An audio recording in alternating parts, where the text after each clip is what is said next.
आप देख रहे हैं अपना सबसे लोकप्रिय news channel RN news. Balaghat Seoni लोकसभा चुनाव में मच रहा चुनावी घमासान। आगामी लोकसभा चुनाव में जैसे जैसे मतदान के दिन पास आते जा रहे हैं, चुनाव प्रचार को लेकर घमासान तेज हो गया है। लोकसभा चुनाव को लेकर कहीं मुख्यमंत्री आ रहे हैं, तो कहीं प्रधानमंत्री, तो कहीं पूर्व राष्ट्रीय अध्यक्ष। इस बार की लोकसभा चुनाव में भारतीय जनता पार्टी और कांग्रेस पार्टी में जमकर घमासान मचा हुआ है। भारतीय जनता पार्टी और कांग्रेस ने इस लोकसभा चुनाव में काफ़ी मेहनत कर रही है। जब हमने सिवनी बालाघाट भाजपा प्रत्याशी और कांग्रेस के प्रत्याशियों से जानना चाहा, तो पाया कि दोनों ही प्रत्याशियों का सिवनी को औद्योगिक क्षेत्र में आगे ले जाना चाहते हैं। सुनिए भारतीय जनता पार्टी की प्रत्याशी भारती पारधी एवं कांग्रेस प्रत्याशी सम्राट अशोक सारस्वत का एक्सक्लूसिव इंटरव्यू एवं केवलारी विधायक ठाकुर रजनीश से, जो कि वर्तमान में लोकसभा प्रभारी हैं, इनका भी इंटरव्यू। राजेश पटवा के साथ bureau report RN news Balaghat Seoni. BJP कहती है मुद्दे नहीं है विपक्ष के पास, किन मुद्दों को लेकर जनता के बीच में जाए? अरे भैया, हमारे पास तो मुद्दे ही मुद्दे हैं। बीजेपी के पास में क्या मुद्दे हैं, ये सवाल उन्हीं से पूछिए। हमारे पास में तो इतने मुद्दे हैं कि हमको समय नहीं मिल रहा है। क्या है, चुनाव पास में है तो हम मुद्दे पूरे बता नहीं पा रहे। अभी अभी के विधानसभा के मुद्दे, इनके झूठे जो मोदी की गारंटी जो बोला जाता है, वहां से शुरुआत है। 2014 से जो झूठ चला आ रहा है और अभी तक 15 लाख रुपए अकाउंट में डालने से लेकर अभी लेटेस्ट जो है, विधानसभा को ये 4 महीना हुआ है, धान को 3100 रुपए में देने की बात किए थे खरीदने की, गेहूं को 2700 में बोले थे, 450 में सिलेंडर बोले थे। क्या हुआ बताएं? हमारी महिलाओं को, हमारी बहनों को 3000 रुपए जीतने के बाद देने के लिए बोले थे। हमारे पास तो बहुत सारे मुद्दे, इनके पास क्या मुद्दे बताएं? बालाघाट संसदीय क्षेत्र से यदि जनता आपको चुनती है तो क्या प्राथमिकताएं रहेंगी? देखिए, मेरी पहली प्राथमिकता रहेगी, मैं सिवनी और बालाघाट दोनों जिले में एक उद्योग का हब बनाऊंगा। भारतीय जनता पार्टी ने अभी तक बनाने की कोशिश की है, लेकिन उसमें सिर्फ पैसा खर्चा हुआ है, लेकिन आगे कोई कार्यवाही नहीं है। बड़ी इंडस्ट्री आए, उसके नीचे एंसिलरी आए, जिससे हमारे बेरोजगार युवा, जो शिक्षित बेरोजगार युवा है, उनको कुछ काम मिले, उद्योग डालने के लिए कोई रास्ता मिले। उसी के साथ हमारे यहाँ से लाखों की संख्या में हमारे मजदूर पलायन करके दूसरी जगह जाते हैं, उनको भी अपने घर में रह के, अपने जिले में रह के कुछ काम मिले। ये मेरी सबसे पहली प्राथमिकता है। दूसरी प्राथमिकता, मैंने देखा है हमारा त्रिस्तरीय पंचायत को हमारे बीजेपी की सरकार ने पूरा सत्यानाश करके रख दी है। जिला पंचायत सदस्य से लेकर सरपंच पंच तक उनके अधिकारों को छीन लिया गया है। जिस तरीके से दूसरे प्रदेशों में, महाराष्ट्र में, उत्तर प्रदेश में हर जगह पूरे पावर है, और हमारे मध्य प्रदेश के पूरे पावर खत्म कर दिए। मैं सेंट्रल में ये कोशिश करूँगा कि पूरे देश में जो जिला पंचायत जो है उसके एक ही तरीके के अधिकार रहे, ताकि हमारे जिला पंचायत इतने लोगों से जीत के आए हुए हमारे सदस्य लोग हैं, आज अपने काम नहीं करा पा रहे। आज 50-50 हजार लोगों से जीत के आए, उनके काम नहीं हो पा रहे। तो मेरी दूसरी प्राथमिकता रहेगी।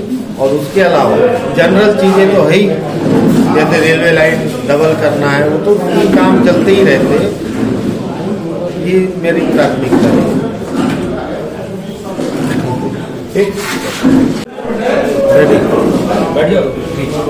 जी, लोकसभा क्षेत्र का चुनाव है, चरम में, और आप मंडला संसदीय क्षेत्र और बालाघाट संसदीय क्षेत्र दोनों तरफ की क्या है, तो क्या महसूस कर रहे हैं, क्या परिणाम है, क्या देख रहे हैं?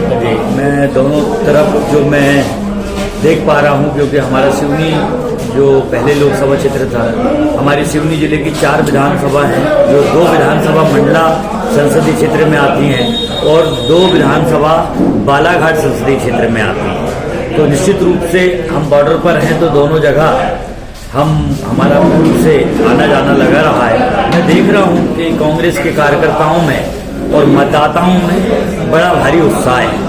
एक तरफ हमारे सम्राट सिंह सरस्वार जी हैं जो नौजवान हैं और निश्चित रूप से जिला पंचायत के अध्यक्ष के रूप में पूरे बालाघाट जिले में इन्होंने काम किया, और उससे भी बढ़कर इनके परिवार की एक विश्वसनीयता, भरोसा और विश्वास संपूर्ण बालाघाट जिला हो चाहे सिवनी जिला हो, आसपास इलाके और अंचल के जिलों में इनके परिवार की जो स्वतंत्रता संग्राम के समय पर जो भूमिका रही और देश आज़ाद होने के बाद जो जनहित में राणा हनुमान सिंह जी, चाहे इनके दादा प्रताप सिंह जी और चाहे इनके पिताजी हमारे काका साहब आदरणीय श्री अशोक सिंह सरस्वार जी, इन सब ने बालाघाट जिले के लिए देने का काम किया, लोगों की सेवा करने का काम किया। और मुझे याद है वो समय कि जब बाय इलेक्शन हमारे मध्य प्रदेश में स्वर्गीय बाबूलाल गौर जी की जब भारतीय जनता पार्टी की सरकार थी और पहले ही चुनाव बाय इलेक्शन हुआ, तो उसमें अशोक सिंह सरस्वार जी को भारी बहुमतों से बालाघाट की जनता ने, लाल बर्रा समेत यहाँ की जनता ने भारी बहुमतों से इनको जिताने का काम किया। उन सब की विश्वसनीयता निश्चित रूप से भाई श्री सम्राट सिंह सरस्वार जी के काम आएगी, और इन्होंने भी इतनी कम उम्र में अच्छी लोकप्रियता हासिल की कि जिला पंचायत जो राज्य मंत्री और कैबिनेट मंत्री के दर्जा का एक पद होता है त्रिस्तरीय पंचायती राज में, उस पंचायत राज में आप जिला पंचायत के अध्यक्ष के रूप में बालाघाट जिले की जनता की सेवा कर रहे हैं। मुझे पूरा विश्वास है कि चाहे बालाघाट संसदीय क्षेत्र हो और चाहे मंडला संसदीय क्षेत्र हो, भाई ओंकार सिंह मरकाम जी पूर्व मध्य प्रदेश शासन के मंत्री रहे, लगातार 34 बार से वो डिंडोरी की जनता के जनप्रतिनिधि हैं। मुझे पूरा यकीन है, विश्वास है कि बालाघाट और मंडला संसदीय क्षेत्र की जनता हमारे कांग्रेस पार्टी के दोनों उम्मीदवारों को भारी बहुमतों से विजय कराएगी। आप प्रदेश से बड़े पद में भी सेवादल में, और आप देख रहे हैं कि इस समय प्रदेश में वातावरण बना हुआ है कांग्रेस छोड़कर भाजपा में जाने का। ऐसी सिवनी में भी घटना घटी है, अपनी सिवनी विधानसभा क्षेत्र में भी। तो किस तरीके से देखते हैं, इससे तो काफी परिणाम में अंतर पड़ेगा। इसमें तो मैं ये कहूँगा कि जनता ने कांग्रेस के उम्मीदवार के रूप में पिछली दफा जो भी प्रत्याशी थे उनको भारी सहयोग दिया, लगभग 1 लाख वोट उनको मिले। अब अगर किसी ने विश्वासघात कर दिया तो वो स्वयं इसके जिम्मेदार हैं। कांग्रेस का कार्यकर्ता उत्साहित है, एकजुट है। आप आज देख रहे हैं कि इतना तेज बारिश, तूफान और ओले गिरने के बावजूद भी समय से हम लोग विलंब से पहुंचे हैं यहाँ, उसके बाद भी कार्यकर्ताओं में उत्साह है, निष्ठा है, समर्पण है। कांग्रेस का कार्यकर्ता समर्पित भाव से काम कर रहा है। धन्यवाद। देखिए, चुनाव जरूर मैं लोकसभा का पहली बार लड़ रही हूँ, लेकिन मेरी राजनीति बहुत लंबे समय से है। मैंने संगठन में लंबे समय से काम किया है। सन 2000 में मैंने जिला पंचायत का चुनाव लड़ा है। अध्यक्ष एक वोट से हार गई थी तो नहीं बन पाई थी, लेकिन उस समय जिला सरकार थी। जिला सरकार में हम जीत गए थे भाजपा वाले, लेकिन अपने अनुसार ही जिले के विकास कार्य चलाते थे। उसके बाद मैंने लगातार संगठन में अन्य दायित्वों पे काम किया, चाहे वो छोटे से छोटा हो, बड़ा हो। व्यापारी प्रकोष्ठ के सदस्य लेके जिले में मंत्री, जिले में उपाध्यक्ष, जिले में महामंत्री, प्रदेश कार्य समिति सदस्य महिला मोर्चा, राष्ट्रीय कार्य समिति सदस्य महिला मोर्चा। पार्टी ने जो दायित्व दिया वो दायित्वों का मैंने निष्ठापूर्ण निर्वहन किया है। वर्तमान में मैंने अध्यक्ष की मंशा से नगर पालिका का चुनाव लड़ी थी, लेकिन अध्यक्ष नहीं बन पाई। वार्ड नंबर 22 की अभी पार्षद हूँ। सत्ता और संगठन की दोनों राजनीति में मैंने लंबे समय से काम किया है, शायद इसीलिए पार्टी ने मुझ पर विश्वास किया है। बालाघाट का एक लंबा दायरा होता है, सिवनी भी आता है, वहाँ भी काफी नेता हैं। बालाघाट खुद है, तो तमाम बड़े नाम हैं, गौरी शंकर बिसेन, ढाल सिंह बिसेन, नीता पटेरिया, कई ऐसे नाम। हाँ जी, उनको दरकिनार करके आप पे भरोसा किया गया है, कहीं अंतर्घात का शंका तो नहीं लगती? भारतीय जनता पार्टी एक ऐसी पार्टी है जो एक अनुशासनात्मक पार्टी है। यहाँ पर मांगने का अधिकार सबको है, लेकिन आपको बता दूं मैं, पार्टी जब जिसको टिकट देती है और मैं तो अपने आप को इतनी सौभाग्यशाली मानती हूँ, पहली बार किसी महिला को टिकट दिया, किसी नए व्यक्ति को टिकट दिया, तो हमारा जितना वरिष्ठ नेतृत्व है जिले का, सबने मुझे हाथों हाथ लिया है। चुनाव मैं नहीं लड़ रही हूँ, चुनाव हमारे पूरे वरिष्ठ नेता लड़ रहे हैं, चाहे वो गौरी शंकर जी बिसेन हो, चाहे वहां से हमारे सिवनी से दोनों विधायक हो, चाहे संगठन हो, आलोक दुबे जी से लेके नीता पटेरिया जी से लेके बालाघाट के भी हमारे, चाहे वो लता एलकर जी हो, चाहे हमारे वर्तमान के विधायक हो, पूर्व मंत्री रामकिशोर कावरे जी वर्तमान में अध्यक्ष हैं। सारा चुनाव मुझे तो पता नहीं, मुझे तो दे दिया जाता है कि आपको इन गाँव में संपर्क करना है। मैं केवल प्रत्याशी होने के नाते संपर्क कर रही हूँ। चुनाव कैसे लड़ना है, क्या ये सारे अनुभवी लोग हैं, चुनाव वही लोग लड़ रहे हैं। मुख्य मुद्दे क्या लेकर जा रहे हैं? आपके आने से क्या जनता को और नया लाभ होने वाला है? निश्चित तौर पर नया व्यक्ति कोई आता है तो उससे लोग आशा भरी नजरों से देखते हैं। तो मैंने भी सोचा है कि जैसे ऐसा नहीं है कि इस जिले में विकास कार्य नहीं हुए, हमारे पूर्व सांसदों ने, पूर्व मंत्री विधायकों ने कार्य किए हैं। उनके जो रुके कार्य हैं, क्योंकि हर व्यक्ति अब पूर्ण कार्य नहीं कर पाता, बहुत से कार्य उसके जो सोचता है लंबित रहते हैं, उनके रुके हुए कार्यों को हम पूरा करने का प्रयास करेंगे, उनके ही अनुभव का लाभ लेके। दूसरा, इस जिले में जो थोड़ा सा मैं जब घूम रही हूँ तो आ रहा है, हमारे यहाँ पलायन होता है मजदूरों का, तो इसलिए लघु उद्योग हर विधानसभा में खुले या जिला स्तर पर उद्योगों की ओर हम बढ़ावा देंगे। और दूसरा, जो हमारा क्या कहते हैं युवा वर्ग है, वो एजुकेशन के लिए बाहर जाता है, तो हाई एजुकेशन के लिए हम क्या कर सकते हैं युवाओं के साथ बैठ के, क्योंकि हमारे यहाँ मेडिकल कॉलेज, कृषि विश्वविद्यालय आदि तो प्रयास रहता है, खुले हैं हमारे वरिष्ठों के माध्यम से, लेकिन और क्या अच्छा कर सकते हैं, करने का प्रयास करेंगे।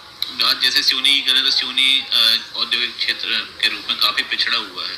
आपके बालाघाट से तुलना करें तो सिवनी काफी पिछड़ा हुआ है, तो सिवनी को क्या दे पाएंगे आप? भैया सिवनी ही पिछड़ा नहीं, मैंने तो पहले ही कहा, दोनों हमारी जो जिले हैं, चाहे वो बालाघाट हो चाहे सिवनी जिला हो, दोनों मिलके एक कॉन्स्टिट्यूंसी हमारी, दोनों जिलों में हम उद्योगों को बढ़ावा देंगे और वहाँ के स्थानीय नेताओं के साथ चर्चा करके, वहाँ के उद्योगपतियों के साथ बैठ के ही हम उनसे ही प्रस्ताव लेंगे, उनसे ही चर्चा करके हम क्या कर सकते हैं, अच्छा करने का प्रयास करेंगे।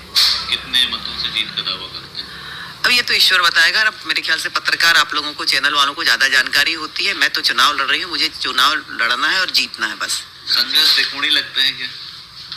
नहीं, पूरा देश, बालाघाट सब हमेशा से भाजपा के सीट रही है। ये तो भाजपा की तो कोई न त्रिकोणीय है, न कोई संघर्ष वाला है, ये तो एक तरफा भाजपा की जीत है। लोगों का मोदी जी के प्रति, लोगों का अकेले मोदी नए प्रत्याशी होने के कारण, एक महिला होने के नाते मुझे अथाह जनसंपर्क जा रही हूँ, तो अथाह आशीर्वाद लोगों का मिल रहा है। मैं अपने आप को, इसलिए मैंने कहा, पुनः मैं कह रही हूँ, मैं अपने आप को बहुत सौभाग्यशाली मानती हूँ कि भारतीय जनता पार्टी ने मुझ पर विश्वास किया है। वो मेरे पिता तुल्य हैं, उनके आदर्श के अनुसार ही और उनके दिशा निर्देश से ही मैं काम कर रही हूँ। वो सदा मेरे हमेशा मतलब प्रशंसक रहे हैं, मैं उनकी बेटी जैसी हूँ और मुझे उतना ही स्नेह उनका रहा है, तो प्रश्न ही नहीं उठता। मैंने पहले ही कहा, वो तो मेरे रिश्तेदार हैं। जो रिश्तेदार नहीं हैं, उन्होंने ही मुझे इतना अच्छा सबका सहयोग मिल रहा है कि मुझे कल्पना नहीं की थी। सच में मैं थोड़ा सा था कि नए व्यक्ति को देने के बाद क्या होता है, लेकिन किसी ने मुझे आभास भी नहीं होने दिया है कि किसी नए व्यक्ति को, ये भारतीय जनता पार्टी के संस्कार है, ये भारतीय जनता पार्टी है, यही संभव है ये।